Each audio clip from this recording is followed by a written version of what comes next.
Alhamdulillah, Alhamdulillah hamdan syakirin, hamdan na'imin. Asyhadu an la ilaha illallah wahdahu la syarika lah, ilahul awwalin wal akhirin. Wa asyhadu anna Muhammadan abduhu wa rasuluh, khatamul anbiya'i wal mursalin. Allahumma salli wa sallim wa barik ala nabiyyina Muhammadin wa ala alihi wa ashabihi wa man istanna bi sunnatihi ila yaumiddin. Amma ba'd. Qala Allah subhanahu wa ta'ala fil Qur'anil Karim, ya ayyuhalladzina amanu ittaqullaha haqqa tuqatih wa la tamutunna illa wa antum muslimun. Wa qala fi ayatin ukhra, ya ayyuhalladzina amanu hal adullukum ala tijaratin tunjikum min adabin alim. Al-ayah. Sahabat al-kiram, Bapak Ibu jamaah salat subuh keluarga besar Masjid Salahuddin yang mudah-mudahan kita senantiasa dirahmati, diberkahi serta diistiqomahkan oleh Allah Subhanahu wa ta'ala. Pagi hari yang berbahagia ini, syukur alhamdulillah, tidak ada kata yang pantas untuk kita lantunkan kecuali pujian, kecuali sanjungan, kecuali bentuk kesyukuran kita kehadirat Allah Tuhan semesta alam.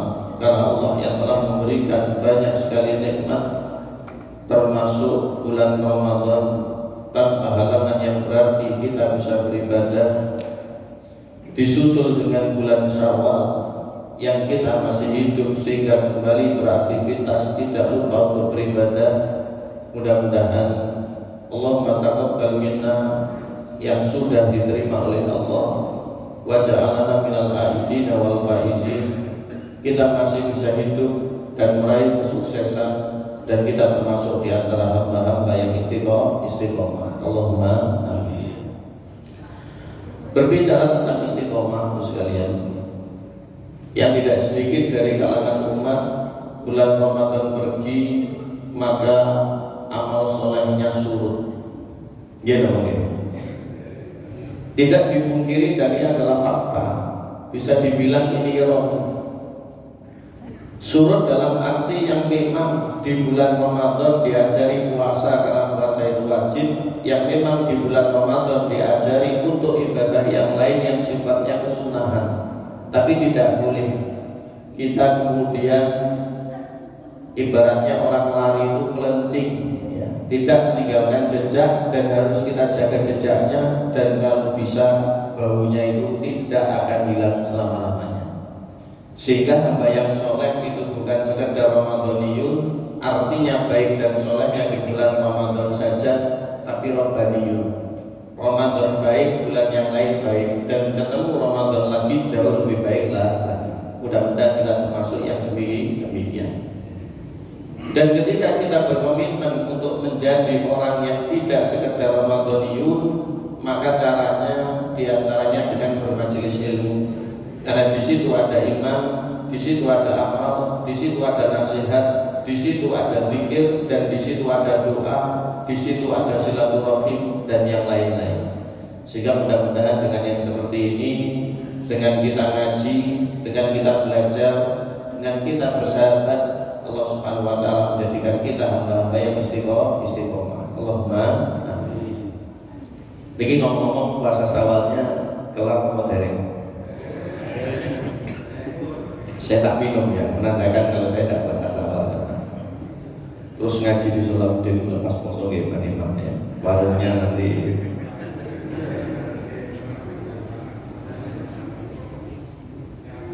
Ngomong-ngomong menunya apa nih? Oh, nanti saya nggak mau lagi ngaji kalau nggak kikil ya.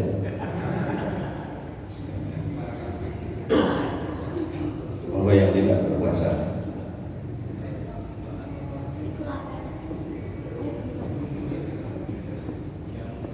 Baik, baik. Jadi puasa Syawal walaupun kelihatannya sederhana, tapi ini juga amal ibadah yang luar biasa. dalam rangka untuk menjaga istiqomah itu sampai ada syariat puasa Syawal. Tidak wajib memang hanya sekedar sunnah, tapi tidak boleh kita maknai sekedar. Sampai kesunahannya itu Nabi mewanti-wanti sebagaimana dikutip oleh Imam Muslim dalam hadis sahih beliau, man shoma ramadhana tsumma atba'ahu sittan min syawala kana kasiyamid dah. Siapa yang sudah puasa Ramadan, sehingga sebagian ulama menganjurkan bagi yang berhutang untuk segera mengqadha, kecuali memang nanti temponya itu tidak tutupi. Jadi siapa yang puasa Ramadan ditambahi di selain hari raya di bulan Syawal itu selama 6 hari.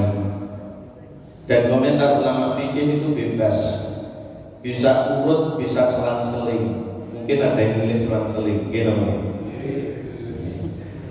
Bisa di awal-awal, bisa di tengah, bisa di akhir-akhir. Biasanya kalau awal godaannya berat, gitu. Maka siapa yang berpuasa Ramadan ditambah 6 hari di bulan Syawal selain hari raya tersebut, pahalanya itu seolah-olah puasa bahkan sampai sepanjang masa, bukan hanya sekedar 1 tahun saja. Dan kita bisa mendapatkannya mudah-mudahan tahun ini, sehingga yang berpuasa Syawal lancar, tidak ada halangan, yang belum segera mengawali, dan yang sudah mudah-mudahan makbul diterima ikhlas lillahi ta'ala. Allahumma. Bapak Ibu yang kami muliakan, masih membicarakan hiruk pikuknya Syawal.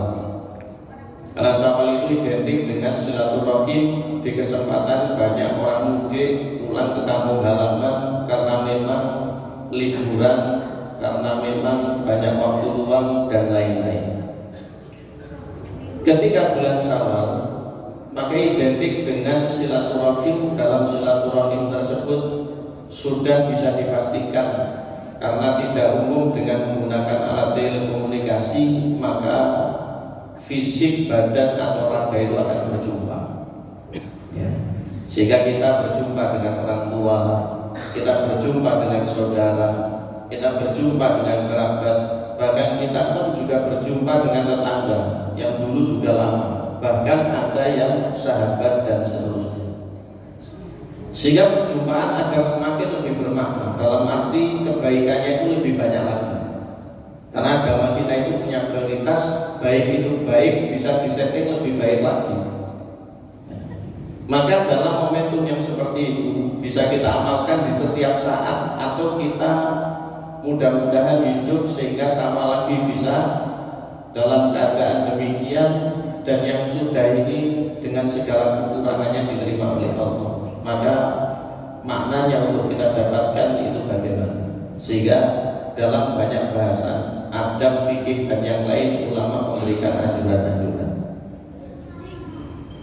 Ada sebuah hadis yang Nabi SAW paling sabda, sebagaimana dikutip oleh Imam Malik dalam kitab beliau yang tersohor, kitab Al-Muwatta. Jadi Al-Muwatta itu artinya kumpulan. Guru dari Imam Syafi'i, Imam Malik menyampaikan, Nabi SAW bersabda lewat jalur yang sampai kepada beliau. Dan Imam Malik ini punya silsilah dahabiyah. Jadi hadis kalau sampai pada Imam Malik dengan riwayat perawi yang paling pendek, itu pasti statusnya sangat tinggi sekali. Nabi SAW bersabda, tasawfaku yadhabul hillu. Artinya, hendaklah saling berjabat tangan, niscaya akan hilang rasa benci di antara kalian. Jadi Nabi menganjurkan kita untuk salaman agar rasa benci itu semakin hilang. Kenapa rasa benci itu ada di antara manusia? Ini tidak bisa dipungkiri. Kula panjenengan itu adalah makhluk sosial yang di dunia yang terbatas, yang sebenarnya fana ini, dengan berbagai macam godaan akan terjerumus hal-hal yang kurang baik. Itu mesti sekali. Ada persaingan kadang tidak sehat, ada konflik, bahkan sampai muncul fitnah dan yang lain. Hati ini tidak lagi sehat, biasanya cenderung untuk mulai sedikit sakit, gitu. Maka dengan salaman itu minimal rasa bencinya berkurang. Sehingga dimanapun kalau ada konsolidasi itu salaman. Tidak ada kemudian tayaran, malah kita tidak lakukan. Salaman ini adalah syariat agama.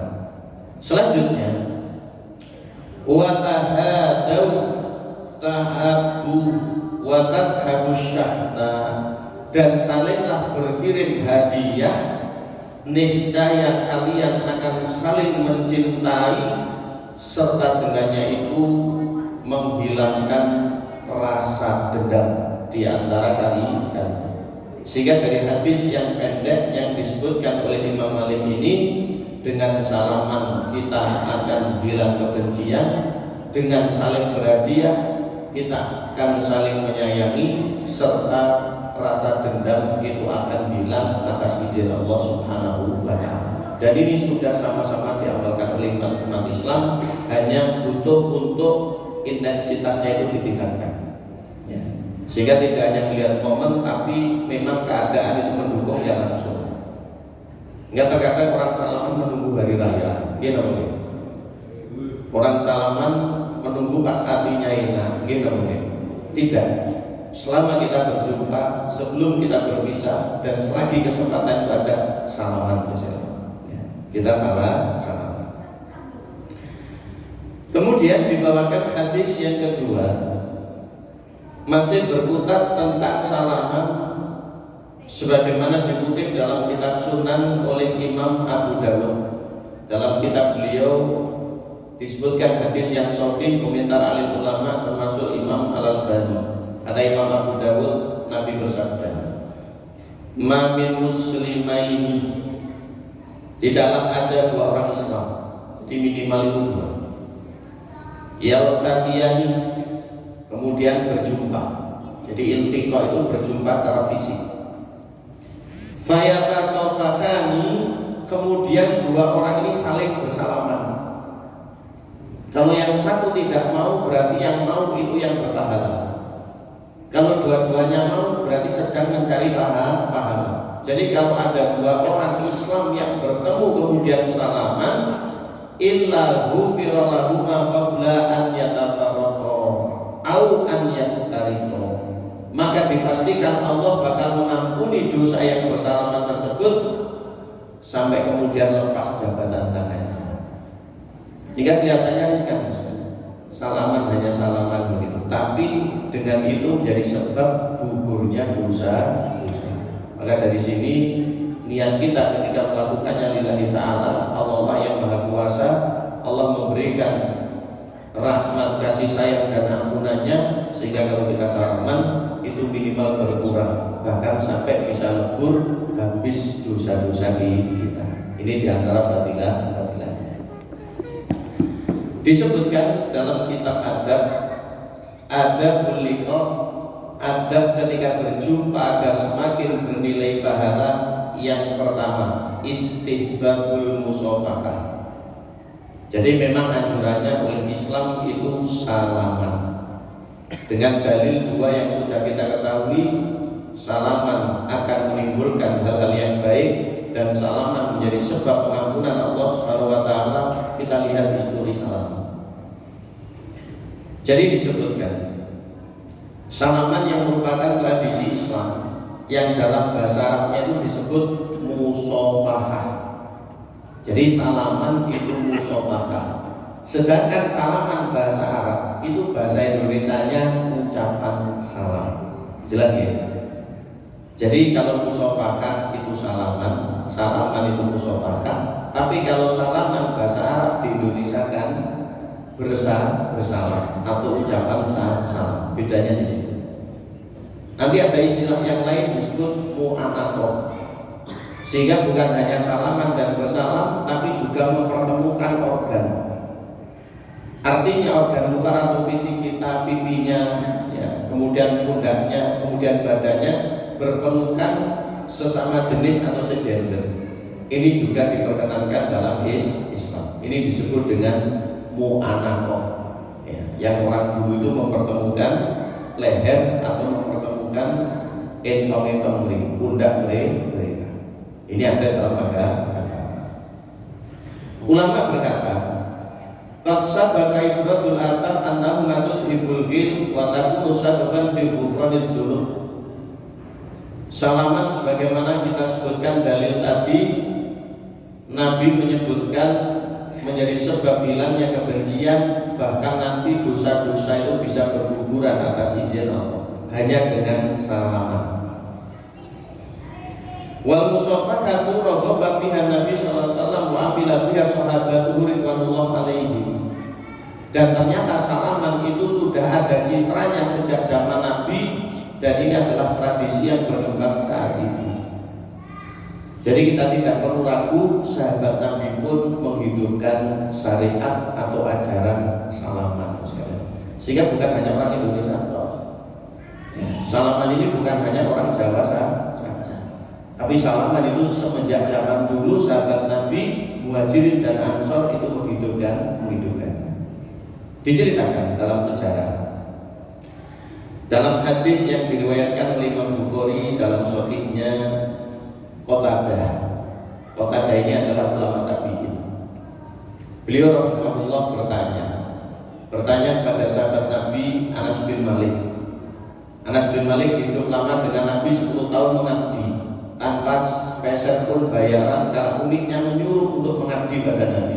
Dan di antara barokahnya beliau mendapatkan ilmu yang luas sehingga termasuk jajaran sahabat menghafal hadis.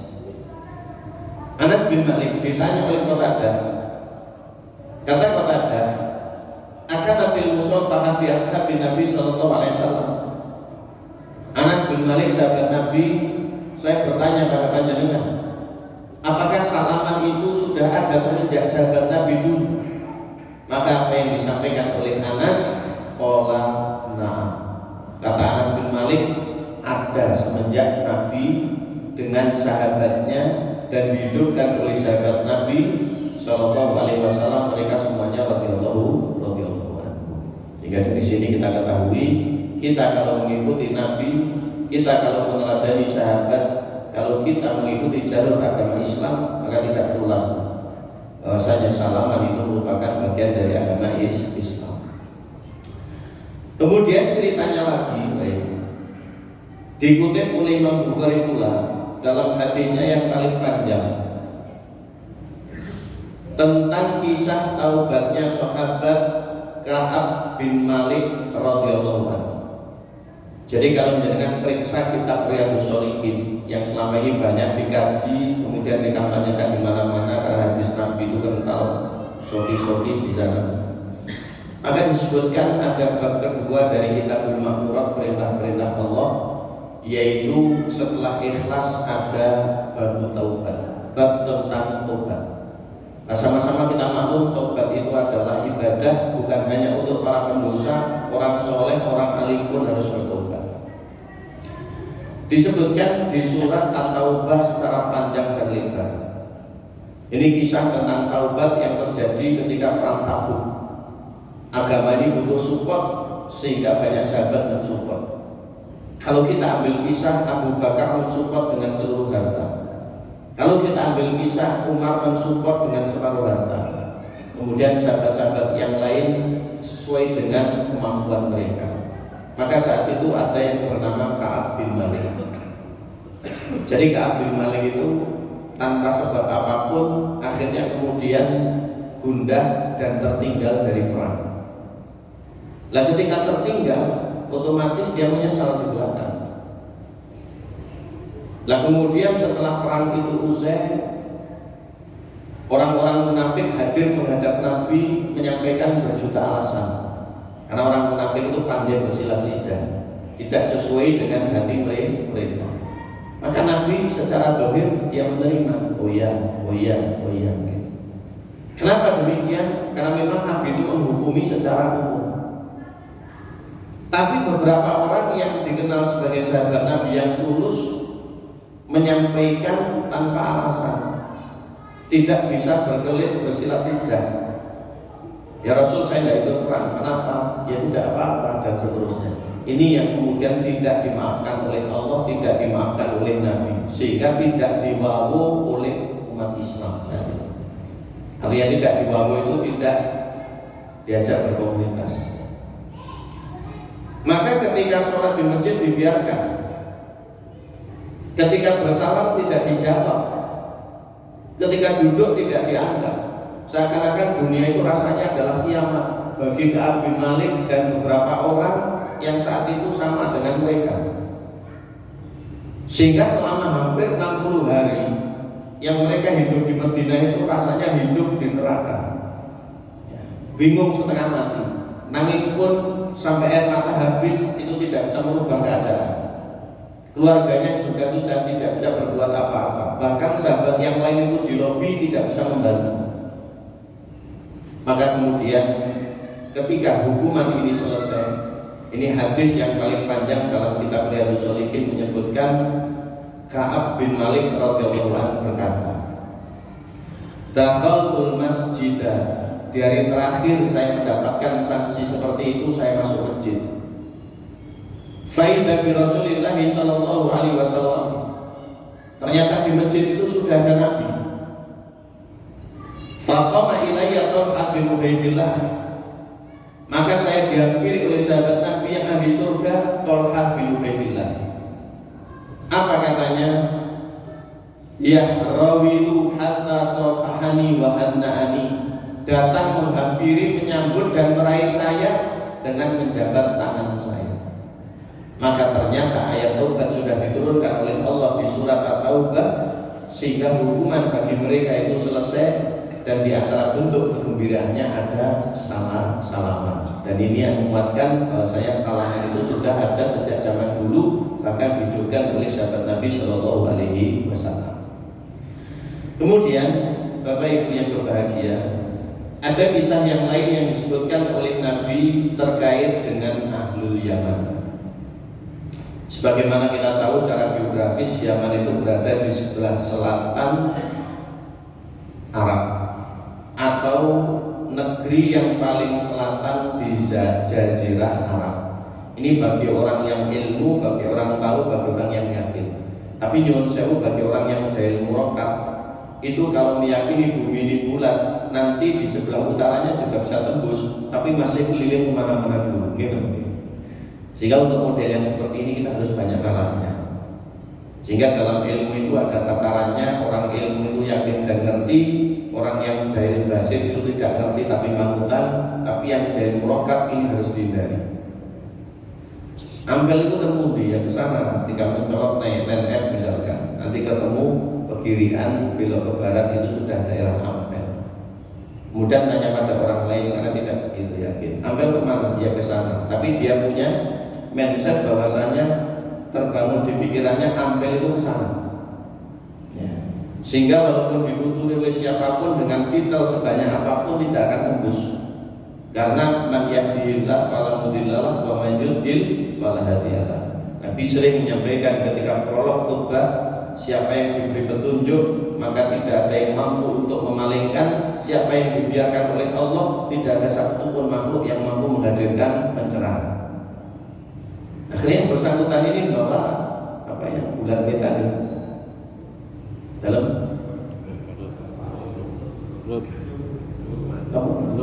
global ya, kalau peta lembar global ya. Lu ke sana, takkan dari takon yang sana ya, udah ke sana, akhirnya bawa global. Dari global tadi sih Sidrajat itu di sini kemudian diurutkan ke selatan, tembus samudra ya, kemudian sampai tembus pelabuhan Tanjung Perak. Bener apa bener? Ya bener, tapi nyoroknya Pak Dewi ya. Jadi model yang jari murakkab itu harus dihindari ya. Kita kembali. Yaman itu ada di paling selatan dari Jazirah Arab. Kalau ditanya Arab itu ada berapa, ya banyak. Tapi sekarang didiami 5 negara. Kerajaan Saudi Arabia, kemudian Yaman, kemudian Oman, kemudian Uni Emirat Arab, dan yang terakhir Qatar.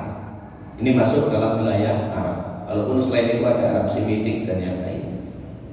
Maka orang-orang Yaman itu banyak yang masuk Islam setelah masuk Islamnya Tufel Ad-Dormi. Ini tingkatnya setelah kepala daerah atau bupati. Maka di sana masuk Islam Wes Al-Qarni, masuk Islam lagi lewatnya Abu Musa Al-Asy'ari yang suaranya paling enak. kemudian masuk Islam yang lagi orang yang lain banyak. Nah, orang-orang Yaman itu terkenal di mata Nabi artinya itu lembut, akhlaknya itu luhur, dan ucapannya itu santun. Ya, orang-orang Yaman itu seperti itu. Apa yang disampaikan oleh Nabi, sebagaimana dikutip oleh Imam Abu Dawud dan dalam Adabul Mufradnya Imam Bukhari, qad aqbala ahlul Yaman. Ahli Yaman telah datang. Mereka datang bisa berombongan atau berkafilah dengan kelompok tertentu. Wa hum araqu quluban minkum. Mereka itu adalah orang yang paling lunak dan lembut hatinya di antara kalian. Jadi pesan Nabi itu ahlul Yaman orang yang paling lunak lembut hatinya di antara kalian. Apalagi identitas mereka, fahum awwalu man ja'a bil musafahah. Dan Nabi itu memuji orang Yaman. Kalau ketemu orang itu yang paling mendahului untuk salaman. Ya, kata Nabi orang Yaman itu yang paling mendahului untuk salaman. Jika ketemu saudaranya assalamualaikum, itu yang paling dulu untuk meraih tangan. Ya, berarti punya nilai keutamaan. Oleh karena itu mudah-mudahan menular kepada kita, walaupun tidak ditinggal di sana. Yang penting tradisi untuk bisa mendahului dalam bersalam ini kita amalkan. Selanjutnya masyaallah kiram, masih terkait dengan salaman, ada beberapa adab yang lain selain daripada ini hukumnya sunnah. Maka sebagaimana ucapan salaman itu adalah sebagai bentuk manfaat sekaligus faedah. Kalau ucapan itu adalah doa, tapi kalau salaman itu adalah raga. Sehingga dengan assalamualaikum atau ditambah warahmatullah atau ditambah wabarakatuh, tangannya itu menjabat, maka ini sebagai bentuk kekuatan batin. Sehingga doanya dikabulkan oleh Allah, dosanya digugurkan oleh Allah. Kalau selama ini lisan itu adalah motivasi secara lisan, maka salaman ini adalah motivasi secara lahir maupun batin. Sehingga di situ nanti akan ada ukhuwah persaudaraan. Di situ nanti akan ada cinta dan kasih sayang. Di situ nanti akan ada perhatian dan yang lain. Sehingga Nabi betapa menjunjung tinggi perbuatan atau kemudian amalan salaman ini. Maka yang muda kepada yang tua, yang baru kepada yang sudah lama, masyarakat kepada pemimpinnya, kemudian murid kepada gurunya, anak kepada orang tuanya, dan yang lain. Kita merasa bahwasanya kita tanamkan, kita harus mendahului salaman daripada orang lain. Insya Allah lebih afdal, lebih utama, walaupun sekedar hukumnya itu sunnah. Yang kedua, ketika berjumpa agar lebih bermakna dan berpahala, dalam adab ulama menyampaikan istihbabu adami nas'il yadi indal musafahati hatta yakuna al-akharu huwal badi bidzalik. Bahasa sederhana kita, kalau bisa jangan kita duluan melepas jabatan tangan sebelum dilepas oleh yang kita jabat tangannya. Ya. Artinya apa? Yang lebih utama itu yang tahan salaman. Ketika menyalami itu ya salaman dengan durasi yang memang itu lumrah. Yang melepaskan dulu itu kalah utama dengan yang membiarkan. Yang memang salamannya orang itu bermodel-model misalnya. Ya. Saya bisa minta contoh Pak, jangan maju.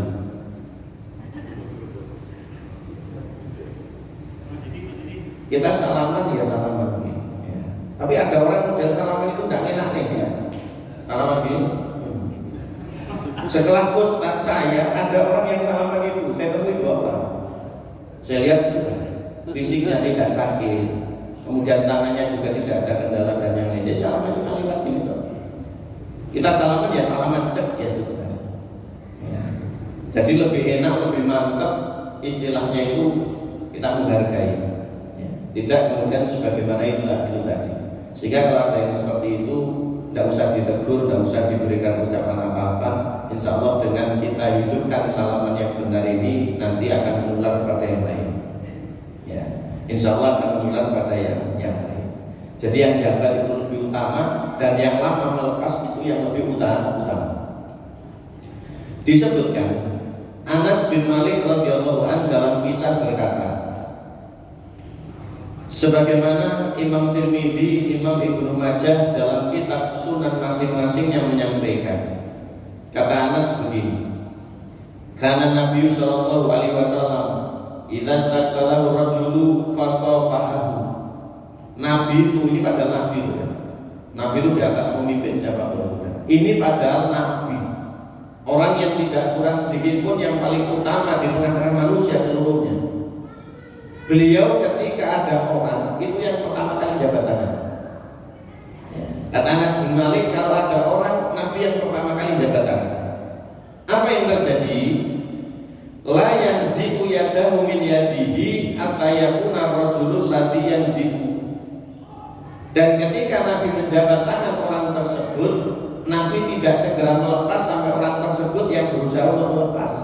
Artinya apa? Nabi yang menjabat ya. Dan menjabatnya itu lama, tidak sebagaimana tadi hanya sekedar dan seterusnya. Dan ini identik dengan masalah hati. Nyun sewu Bapak Ibu, hati ini tidak bisa dibohong. Ketika hati itu sedang tidak enak atau kurang enak atau ada hal tertentu, jangankan salaman yang itu raga bertemu, tapi hanya untuk sekedar mengucap salam, jangankan juga mengucap salam, untuk bisa melihat atau menoleh atau menatap itu berat rasanya, betul. Bahkan terkadang dalam rumah suami istri pun juga demikian, mungkin. Sehingga mudah-mudahan sepulang ngaji nanti semakin sakinah mawaddah warahmah. Allahumma amin. Tapi kelihatannya dengan konsumsi juga karena sudah ada sarapan di sini tinggal ngopi-ngopi saja ya. Jadi karena ini urusan hati, salaman itu juga tidak gampang. Ucapan salam pun juga tidak gampang. Jangankan itu, untuk bisa menatap atau melihat itu pun juga susah. Sehingga mari selama ini yang kita hidupkan syariat sholat berjamaah.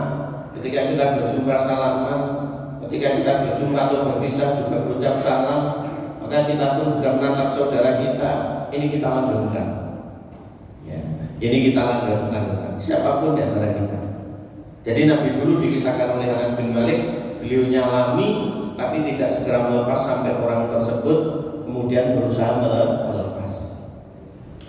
Selanjutnya ulama-ulama berkomentar tentang tafsir hadis ini. Wa fil hadis istibabul musafahati wa italatul mu'aqadati bihaitsu la yakunu fihi masyaqqah. Maka dari apa yang diamalkan oleh Nabi secara tersirat ada makna tentang yang lebih utama itu yang menjabat dan yang melamakan menjabat, kecuali memang ada unsur masyaqqah.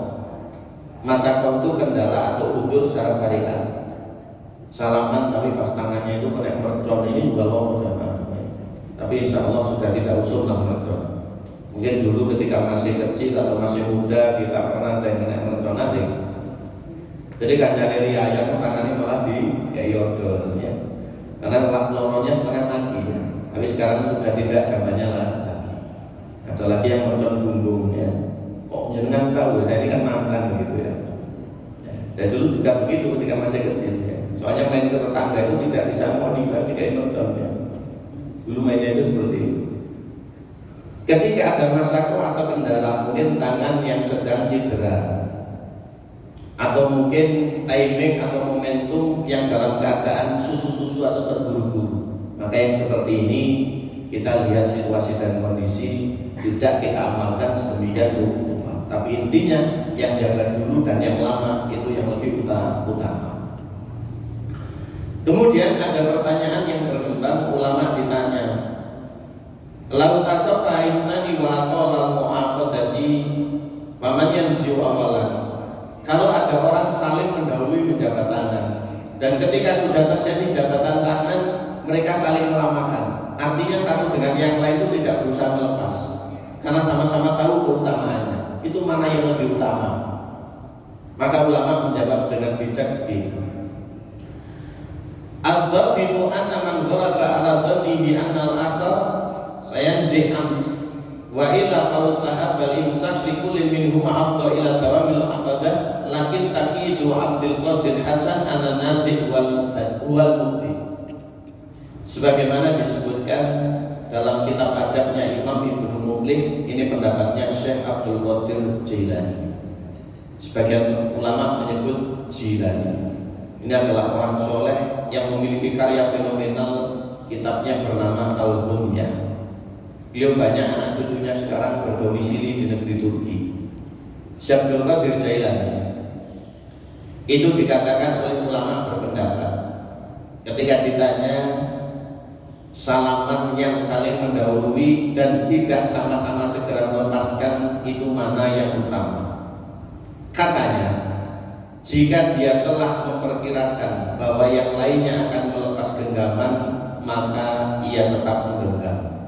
Jadi lihat kebiasaan orang. Biasanya kalau nyalami orang itu dia lebih dulu melepas, ya dia melepas setelahnya. Tapi kok ternyata tidak, artinya beda dengan waktu-waktu sebelumnya. Dan jika tidak, maka sekiranya masing-masing dari keduanya lebih menyenangi untuk masing-masing saling menggenggam, maka mereka bisa terus atau bisa sama-sama melepas. Akan tetapi yang lebih utama, bila mana mereka melakukannya sama-sama itu adalah keduanya, bila mana tidak itu kembali pada hukum asal yang lebih lama menjabatnya. Ini sekedar keutamaan, tapi juga utama, tidak sampai dalam taraf wajib, kemudian tidak bisa atau tidak boleh dibuat menyusahkan. Kita lihat situasi dan kondisinya. Mungkin ada siapa yang dianggap penting atau punya pengaruh yang besar atau punya jasa dan kedudukan pada kita yang begitu banyak, kita salaman. Kemudian akhirnya kita lama-lamakan, dilepas pun kita tidak mau. Ya tidak seperti itu. Ya. Kita lihat hukumnya ini, situasi dengan kondisinya itu berbeda. Sehingga kondisional atau kalau kita lihat timingnya itu harus pas.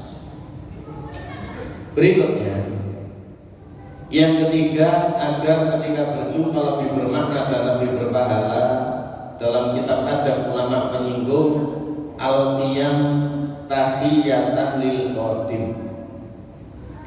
berdiri untuk mengucapkan salam kepada orang yang baru datang. Dan ini masih dalam ranah perbincangan alim ulama. Sehingga kalau ada orang datang itu berdiri bersalam kemudian salam. Ini bagaimana statusnya? Diberikan kesimpulan oleh ulama-ulama adab. Yang pertama, al-qiyamu ala salasati anwa'in, berdiri menyambut orang yang datang itu ada 3 model. Al-awwal qiyamun ala ra'sir rajuli wa huwa fi'lil jababirah. Yang pertama, berdiri untuk pemimpin yang merupakan perbuatan penguasa atau tokoh yang identik dengan kesombongan. Sehingga kalau ada orang yang memang ingin dihormati atau ingin dianggap lebih daripada yang lain, itu kita tidak perlu atau tidak usah berdiri. Ya.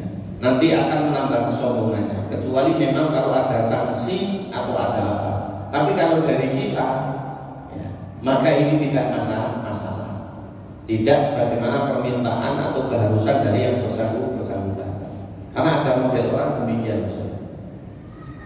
Ada di satu tempat, ya, karena mungkin faktor X, ya, faktor non teknis, sehingga ini orang yang terkenal karena nyuwun sewu bukan secara positif banget, tapi anggapannya itu ya positif dan dia berusaha untuk mempositifkan.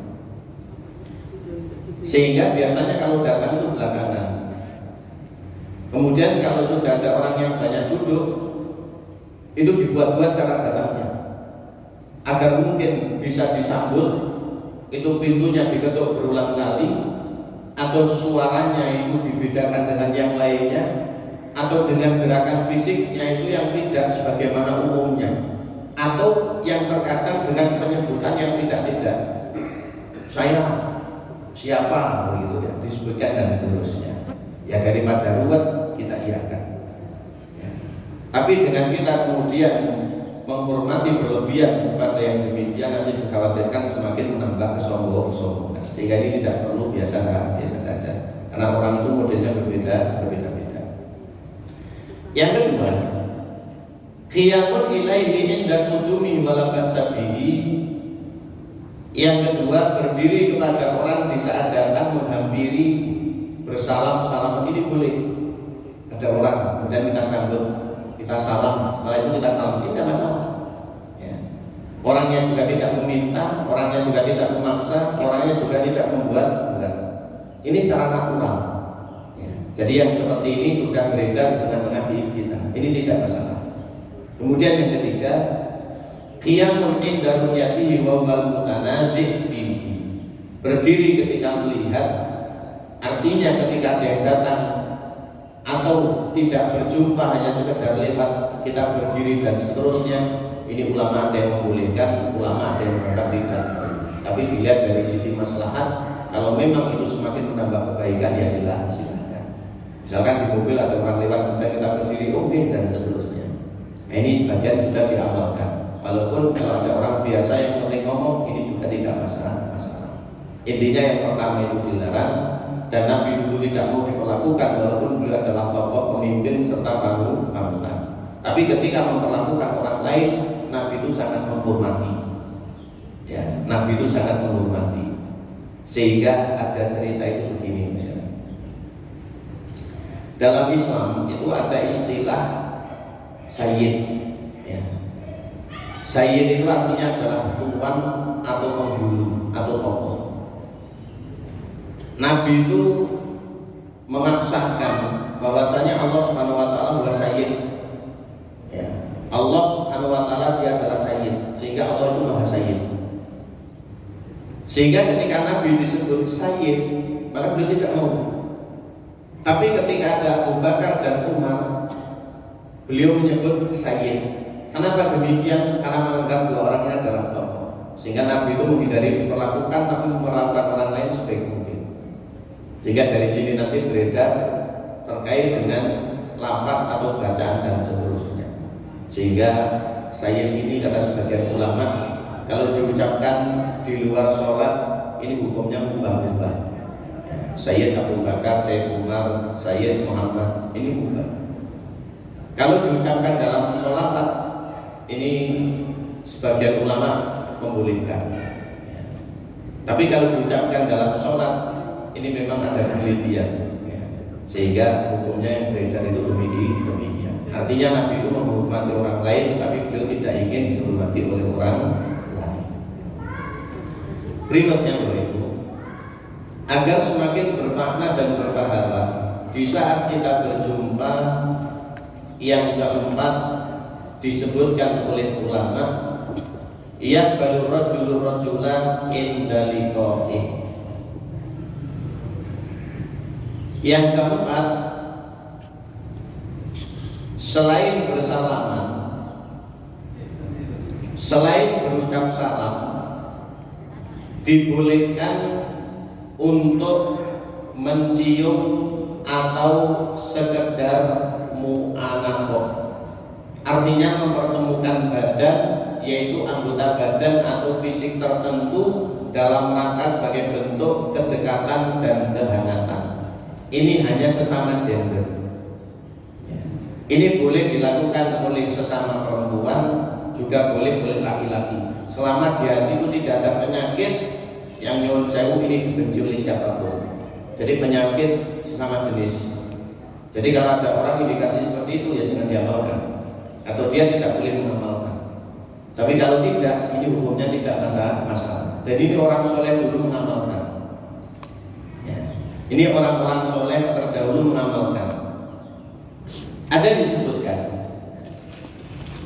dalam kisah hadis yang dibawakan oleh Imam Tirmidzi dan juga Imam Ibnu Majah, disampaikan oleh Anas bin Malik kembali. Beliau berkata, "Ya Rasulullah, salah seorang dari kami bertemu dengan sahabatnya. Apakah kemudian dia boleh memeluk atau kemudian mu'anaqah dengannya?" Maka dijawab iya. Kemudian ditanya lagi, merangkul dan menciumnya? Iya. Menjabat tangannya? Iya. bila mau. Maka dari sini ada kebolehan selama itu tidak mengandung unsur maksiat atau mudhar. Tapi bagi orang yang belum terbiasa ya jangan diamalkan. Ya. Karena kalau salaman ini sudah biasa, istilahnya itu adalah internasional tingkat dunia, ya ini yang umum. Tapi kalau ada orang mengajak untuk kemudian mana kok, ya kita lakukan. Tapi kalau tidak dan orang itu tidak begitu agamis ya, artinya tidak ngerti-ngerti teman banget, ya nanti malah akan menghindar. Aku ini kafir gitu. Ya ini tidak perlu. Yang penting sudah ada salam dan juga salam. Maka kalau diamalkan ini tidak ada salahnya, kalau tidak pun juga tidak berkurang nilainya. Kemudian yang terakhir terkait dengan pertemuan ini atau ketika berjumpa agar semakin mendapatkan nilai dan pahala, maka ulama dalam kitab adab menyebutkan tahrimul inha awi sujud inda tahiyah. Ketika bertemu berjumpa tadi boleh berdiri untuk menyambutnya, namun dilarang untuk merendahkan badan atau fisiknya semisal rukuk atau bahkan sampai sujud, sebagaimana amalan atau tradisi manusia di negeri tertentu. Ini tidak boleh diamalkan dalam Islam. Artinya apa? Artinya bahwasanya kita itu punya sesembahan yang satu hanya Allah Subhanahu wa taala, sehingga ketika kita rukuk dan sujud hanya kita aturkan dan kita hadirkan kepadanya. Bahkan dalam sholat jenazah pun tidak ada syariat rukuk dan sujud, sehingga kita menghormati jenazah itu dengan mendoakan, bukan kemudian dengan fisik yang berlebihan. Ketika ada orang rukuk dan sujud kepada selain Allah Subhanahu wa taala, maka ini hukumnya dilarang, sampai-sampai Nabi itu pernah mewanti-wanti. Dalam hadisnya Imam Ahmad itu dikutip, la yaqilu li ahadin an yajuda li ahadin. Jadi orang itu tidak boleh sampai sujud kepada orang lain. Walau yaqilu la amartul mar'ata an tasjuda li zawjiha. Sekiranya itu hukumnya boleh, yang pertama kali aku perintahkan untuk sujud kepada orang itu adalah istri kepada suaminya. Betapa besar, betapa agung kedudukan serta posisi suami di mata istri-istrinya. Itu saja oleh Nabi tidak disyariatkan, maka kita tidak boleh rukuk atau sujud kepada selain Allah Subhanahu wa taala. Ya. Sehingga ini bukan sebagai bentuk penghormatan, nanti dikhawatirkan jatuh dalam bentuk penghambaan. Oleh karena itu, ketika di negeri atau tempat tertentu ada tradisinya itu biarkan milik mereka, tapi alhamdulillah di tempat kita tidak demikian. Sehingga yang biasa dalam rangka menghormati, dalam rangka takdim, dalam rangka memuliakan, tidak sampai kemudian pengagungan kita semisal terhadap penghambaan kepada Allah Subhanahu wa taala. Insya Allah tidak akan mengurangi nilainya. Jadi intinya beberapa hal ini sudah kita amalkan ketika momentum Idul Fitri, Lebaran atau Syawal tahun ini. Tapi mungkin ada yang kurang, bisa kita sempurnakan di lain kesempatan. Dan kita berharap Idul Fitri, Syawal dan Lebaran tahun depan dan tahun-tahun yang ada di depan kita masih berkesempatan. Mudah-mudahan umur kita panjang, tapi juga tetap awet muda. Allahumma amin. Pengen apa lagi? Bukan hanya sekedar umur panjang, tapi juga tetap awet muda. Memang tidak bisa ditolak, walaupun anti-aging itu dikampanyekan di mana-mana, tapi yang penting semangat untuk kebaikan itu tetap muda. Allahumma amin. Ini suruh jaminan.